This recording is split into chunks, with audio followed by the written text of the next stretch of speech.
kind of hit and miss. And by that, I just mean if it's a podcast, for example, they might talk about the team model every 5 or 6 episodes, and they're talking about other things along the way. Right. So this is exclusively real estate team leaders all of the time, how they built their business, why they did it the way that they did, the guts of it, operations, accountability, profitability, et cetera. And so hello and welcome to another episode of Mortgage Influencers, where we bring you professionals who share insight into the latest trends, tips, industry technology, and services to help you be a mortgage influencer in your mortgage business.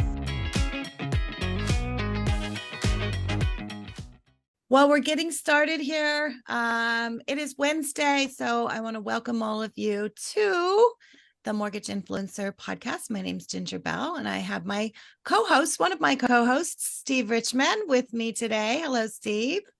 I just want to say, as we start, happy Thanksgiving, everybody. Start it early, be thankful early. Happy Thanksgiving to all.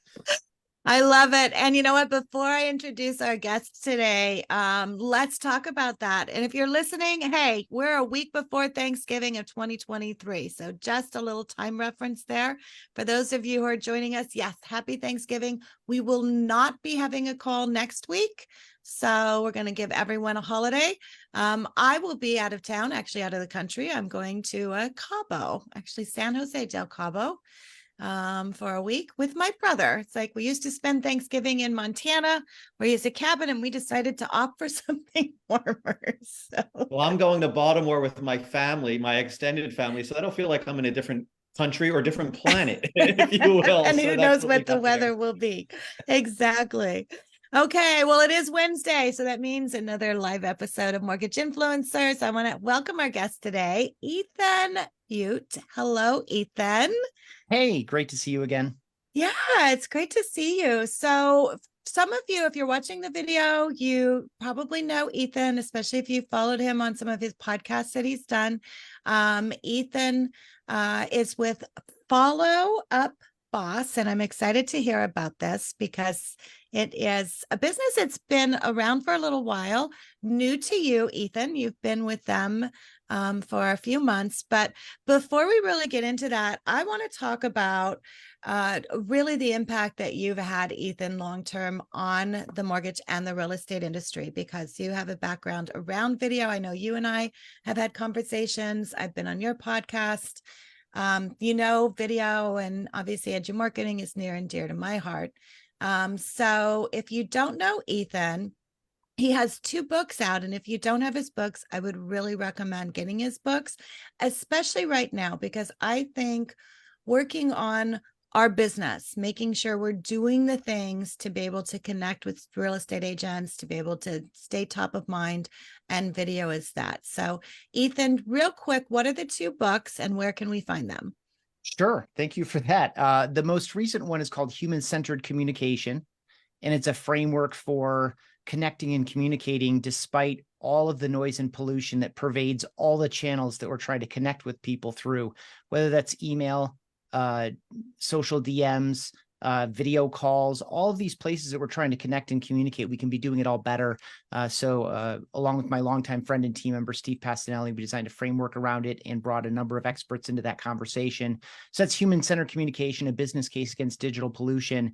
The earlier one is really the what, why, who, when, and how of video, email, and video messages, called Rehumanize Your Business: How Personal Videos Accelerate Sales and Improve Customer Experience. So Rehumanize Your Business and Human-Centered Communication are available in all the places, Amazon being probably the easiest, and they should not be too hard to find.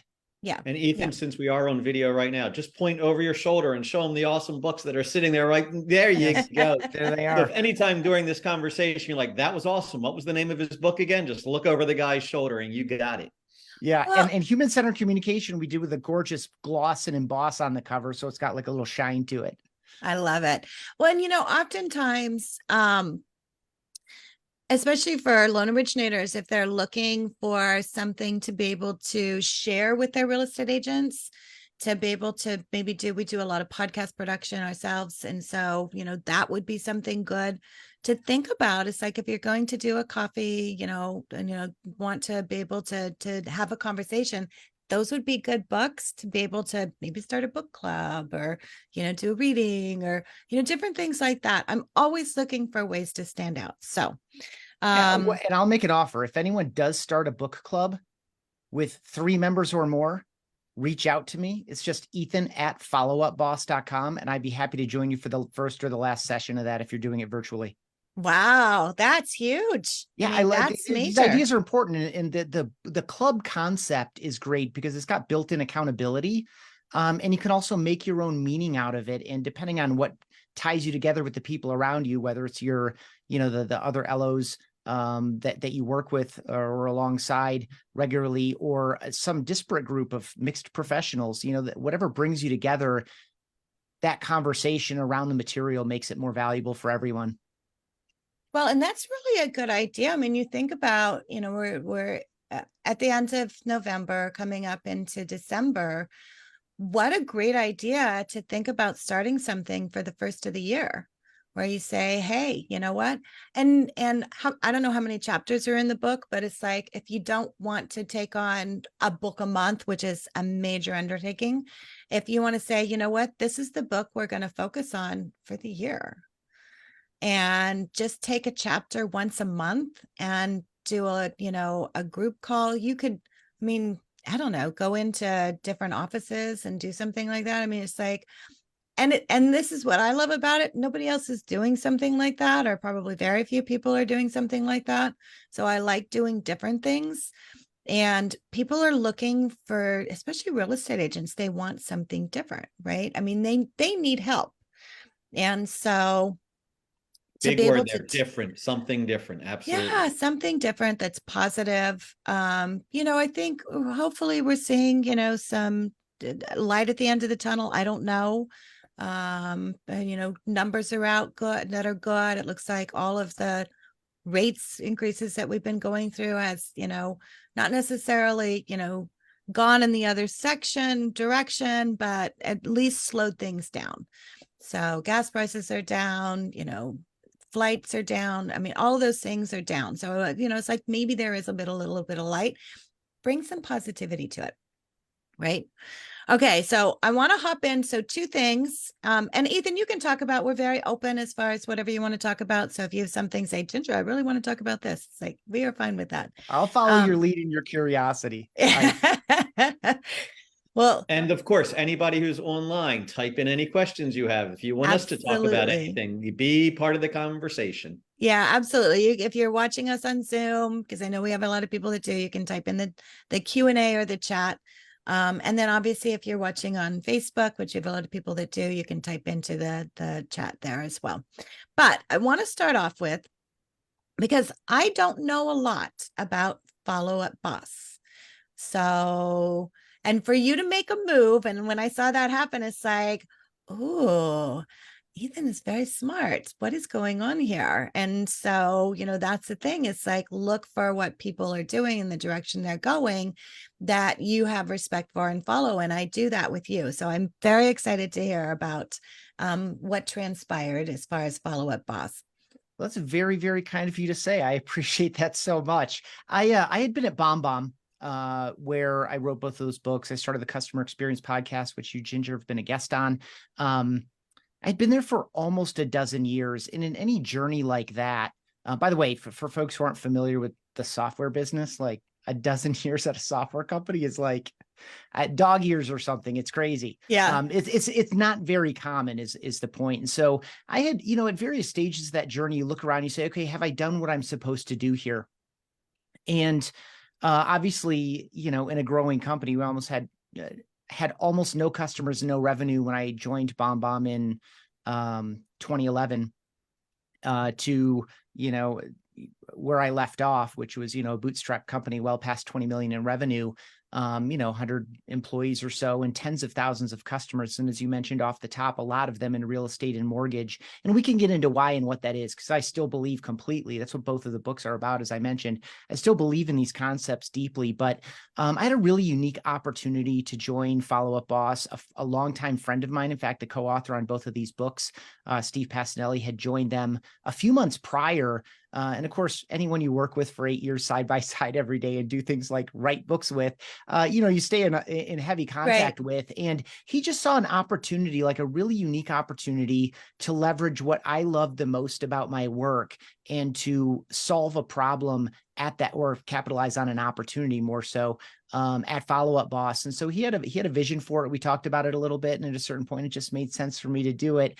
And a key part of that was starting a new show around real estate teams. The team model is not new to real estate, but still here we are, probably 5 to 10 years into its very clear and obvious ascent as a perfectly viable and, in fact, wonderful business model for a lot of people, either to join a team or to start a team of their own. But the education around it was pretty limited. You either had to pay for coaching, which I encourage people to do.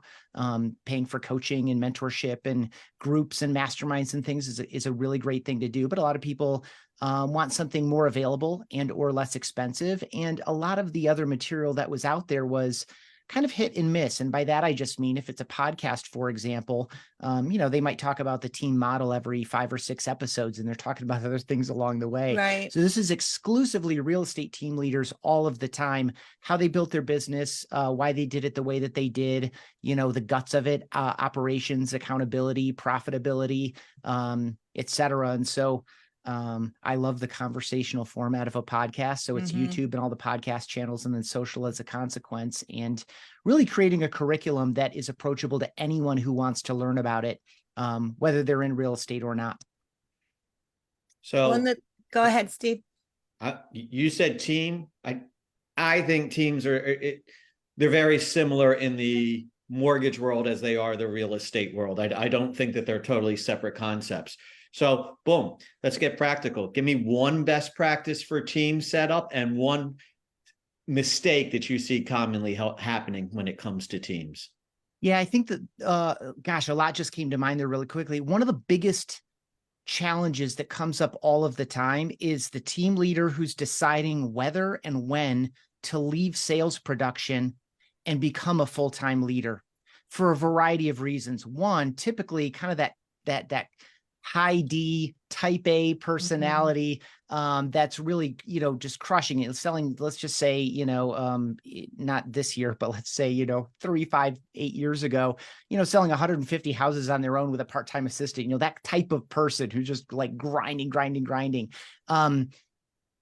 In that move, it's a completely new skill set.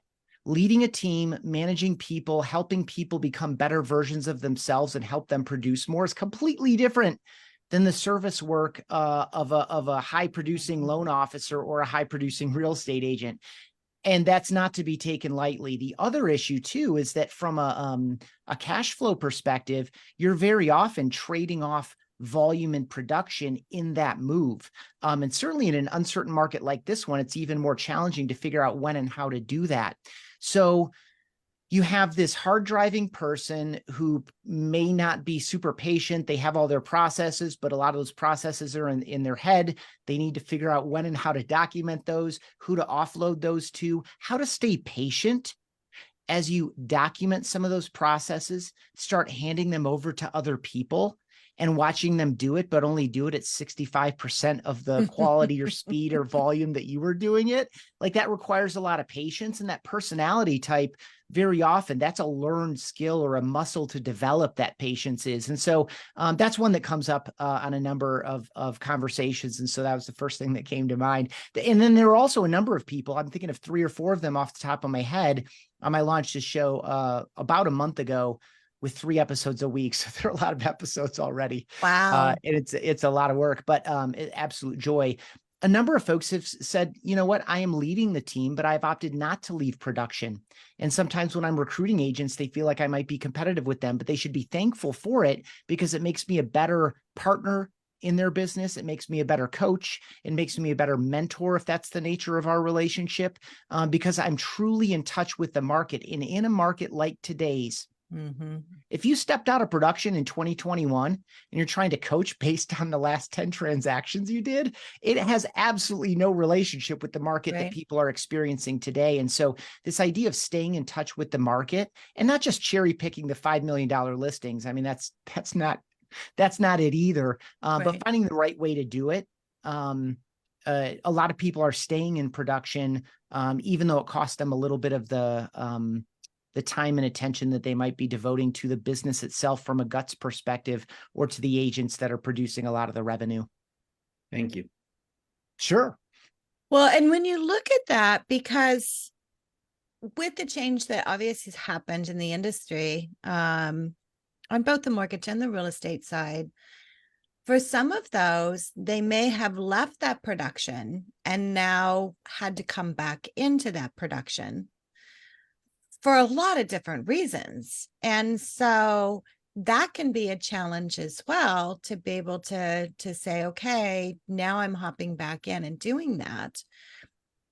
So if someone just, and because you're starting this podcast, what are you saying if someone is saying, okay, I want to develop a team? What's the very first step as far as what they need to do to create a team? It depends on what your driver is. The most common, and by the way, what you observe there, stepping out of production, trying to lead the team, figuring out that, the volume isn't what it was before because these people aren't who I am. And I'm frustrated by that, but I've, put all this leverage around these other people, and that's, costing me at the bottom line. Should I step back? A lot of people do, because they don't like this idea of exclusively leading a team and building a team, or, the fear or anxiety or the reality of we just need sales. Right. I'm the best one to do it. And for some, it's very much that. It's like, it is, it's like all hands on deck. We just need sales.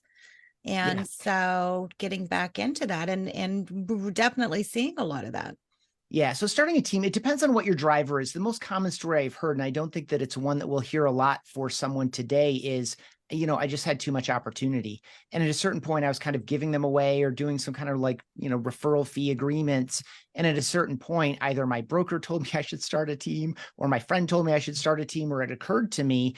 And so it really is, the levers, of course, are, if you have leads, then you need more agents, or you need more leverage for yourself. A team could be a showing assistant and another part-time assistant and you, right? That's a team.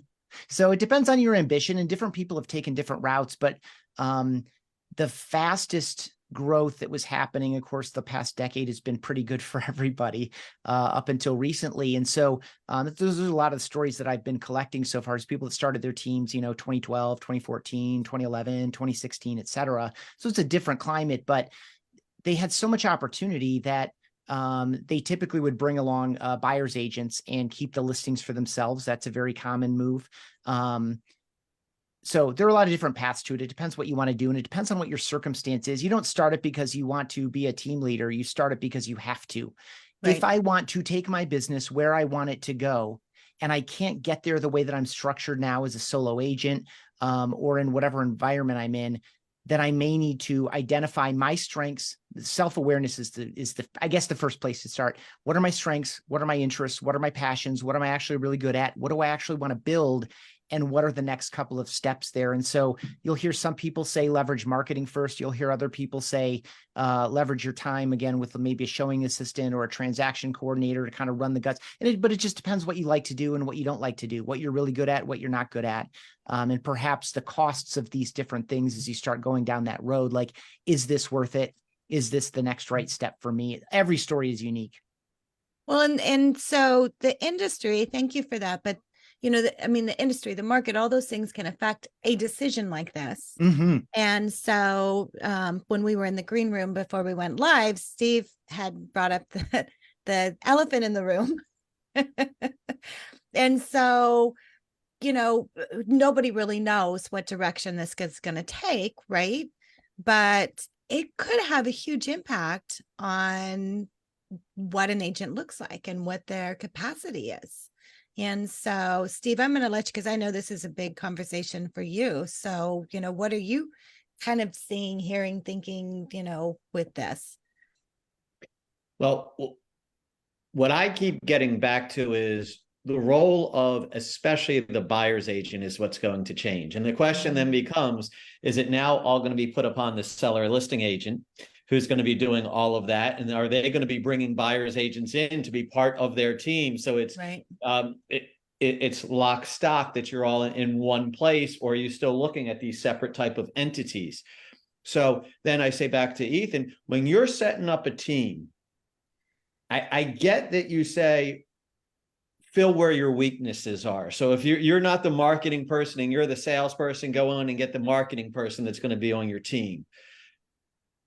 Do you like people having similar work styles, approaches, mindset, working together, or do opposites actually attract? So I'm going back to that sellers and buyers agent. If they really look at the deal, the transaction, if you will, so differently, how does that work, Ethan? Are you looking at opposites attract, or you and fulfill that weakness? Or are you going, nope, get people just like you because you were successful? If they have the right mindset, you will be a locomotive that nobody can stop. Yeah, that's a fantastic question. I like the way that you framed it. Really quickly, of course, this NAR lawsuit situation on buyer, seller, commissions, et cetera, there's a lot to be decided there. But I think anytime you see a result with $1 billion around it, it perks up the ears of a variety of lawyers. We're going to see a lot more of that stuff being pursued. We'll see how it all settles out. Nobody knows. But I think at a minimum right now, we need to be thinking about what is the true value of, and this is something I was talking about for years. The reason why you belong in more of your digital communication via video is it needs to be clear what your value is. What value do you bring to this situation? Now, to your specific question, Steve, I advise around, and a lot of people are doing this. Like they're picking up a framework like EOS or Pinnacle or Scaling Up or similar. EOS is probably the most familiar one, Entrepreneur's Operating System, and most of them have some version of what I call a scorecard. There's different language depending on what who you follow, but for each role, you develop a scorecard. What does success look like? How will it be measured? What are some of the key skills or competencies or personality types that will serve these functions best? I do think diversity is the right way on average. But I've also heard stories of, we built instead of hiring one inside sales agent, I hired 3 at a time. So I developed a scorecard. I went out to the market. I posted the position. I interviewed a bunch of people and I brought 3 of them on. Now, these 3 different people are all a little bit different, but they're all hired to do the same role. And they all have the same basic, skills and drive that we want to see. Hiring an ISA is not the same as hiring a transaction coordinator, right? Mm-hmm. Very different activities, very different skill sets, very different personality types.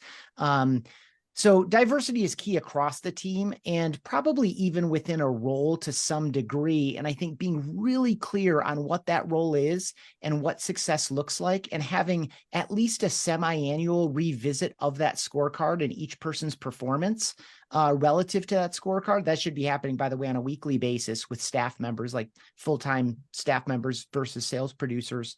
That should be happening weekly, but reviewing the scorecard itself quarterly or semi-annually is generally best practice for making sure that the person, right person, right seat, doing the right work is the goal. But of course, that's also a little bit holy grail, kind of like the right message to the right person at the right time. It's what we're all aspiring to. It's never perfect, right. But you have to have perfection to aspire to as the North Star, I think.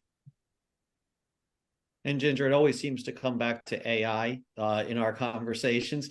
So I love this topic. Those scorecards and those job descriptions, I think AI is something that can really help you do that as well. Well, in networking and begging and borrowing and stealing and adapting, there is no shame in taking something off the shelf and basically adapting it to your situation, or, using AI in that process as well. Perfectly fair.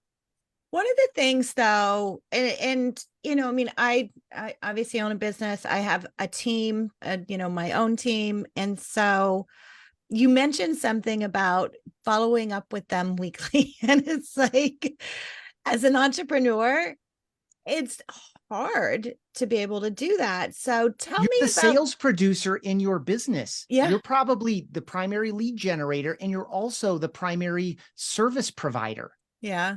right? I mean, now you've leveraged aspects probably of both of those as well as other functions. Right.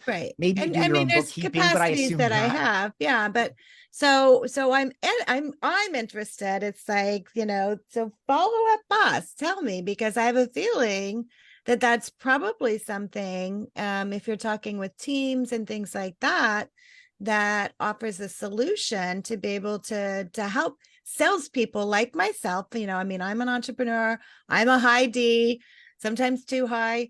Yeah. But Yeah, D. you're one of these people who's like right in that zone, and that's why it's hard for you to find time to provide coaching and guidance to the team Yeah. members around you on their performance and this type of thing. I totally missed this when you teed it up for me off the top. Follow Up Boss is a real estate CRM, is the simplest way to say it. The thing that has differentiated over the past decade, dozen years actually, is that it's completely open and flexible. Whereas a lot of the other CRM solutions in the space are about also providing IDX, also providing lead gen services, and really being this all-in-one box scenario. Follow Up Boss took a completely different philosophical approach from day one, which is plug anything in, unplug it when it doesn't work for you. As you change, as your business changes, as your team grows, whatever the case may be, you can add and remove different aspects into the CRM, but you as a leader, your ops people as ops people, and your sales producers all have the same CRM all the time. Switching a CRM is obviously a massive pain, no matter the size or scale of your business. And so in this way, you can build and change your team and build and change the tech stack that's feeding on one-way or two-way data syncing in and out of the same core system all of the time. Of course, it's loaded with smart lists and automations and things like that to help you do different things for different constituents and to surface the right opportunities at the right time. But this open and flexible concept has attracted a number of people who are very intentional and aggressive about growing their businesses, and a lot of them included real estate team leaders. I love which that. is how we landed on Real Estate Team OS. Let's talk more to and about and for those people, because there are some of the people that are leveraging the platform the most effectively. Right. Well, and sharing that information, because I think, getting into that whole mindset, it is a different conversation. And, Steve, you're always great at teeing up those questions and thinking about that, because you don't always have a conversation with someone about that's another team lead, right? Especially for real estate agents, because it's like, it's competition. I'm not going to do that. So having that to where it's a podcast and people are sharing, and it's interesting because people do share on podcasts. And so having as I often say, Ginger, I'm my favorite topic to talk about. Right? I mean, you put somebody on a podcast to talk out there, they're happy to share their stuff. One-on-one, not so much, but if they're talking about them in front of others, they love it. Yeah. But those conversations are important. And I think especially right now, anytime we have such a paradigm shift that we're having, not just in terms of just everything that's happening in the industry, but this NAR lawsuit will have an impact as far as however it's decided, and nobody really knows, it will have an impact. So whenever you have a paradigm shift like this is the time, whether you are a team lead, have been a team lead, or thinking about a team lead, that you want to pay attention. And so paying attention to technologies like Follow Up Boss that can easily streamline something. And I love the flexibility of it. I do a lot of LMS development and create a lot of learning management systems and, entire courses for companies. And so having that flexibility is so important to be able to move around. So I absolutely love that. So we're almost at the top of the hour, and I always like to kind of keep us at 30 minutes. We would love to have you back, Ethan. So if you will be a guest again, we'd love to have you back and to continue the conversation. But what I want to do is have you leave with two things. The first thing is, right now, if you're listening to this podcast, we have obviously a lot of loan originators. What's the one thing as they're talking to real estate agents that they can focus on or have a conversation about that can really help agents right now? What's the thing that you're saying that would be that one thing? Yeah, I just did my notes for episode 9, which features a gentleman named Daniel Dixon who has added a mortgage company alongside his real estate company. And I asked him that question directly. What do more agents need to know about mortgage loan officers? What do more loan officers need to know about real estate agents? And really, it's bringing down the wall on the mortgage process. As a loan originator, your real estate agents may be a little bit resistant to it, but the more you can bring them behind the variable factors in pre-approvals, right? Like the different ways to factor, the income is factored, right? That's going to make them better consultants to their clients. The more an LO can educate a real estate agent about some of, not everything, but like some of the key decisions, why things slow down, why things stop, like be very intentional. You don't have to do it in a patronizing way, but most real estate agents don't really care to, don't tell me about that. Like, I don't really care to know all those details, but if you can welcome them in points where it will help the agent look better to their clients and serve their buyers more effectively, sellers perhaps even too, and of course to make the transaction go more smoothly, the better off they'll be. I know that's not very market specific. That's true in any market, but the trends that an LO is seeing today in terms of things that are slowing things down, things that are stopping, interesting factors in the pre-approval process, given, the higher rates and things, the more they can educate agents on how to educate their clients, the more value they're providing and the more likely they are to get more business from that person. I love that. Such great advice. So a couple of things. First of all, start a book club. Ethan has some great books. You can go to Amazon and search for those. Rehumanize and then the Human-Centered. Both would be good book clubs. And then Ethan, how can people follow you on your podcast? Cool. Yeah. Podcast is Real Estate Team OS. It's at realestateteamos.com, youtube.com/@realestateteamos. It's Real Estate Team OS on Instagram and TikTok, Apple Podcasts, Spotify, et cetera, et cetera. And you can hit me up. It's just Ethan, ETHAN BEUTE. LinkedIn's probably the best.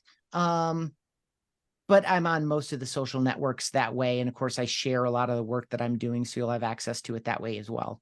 Awesome. And if they want to find out more, if they're in real estate about Follow Up Boss, they can go to followupboss.com. And again, if you start that book club, email me, ethan@followupboss.com. I'll give you a chapter by chapter breakdown, like how to do it in sections. So the sections make sense. And I'll join you for the first or the last session if you're doing it virtually.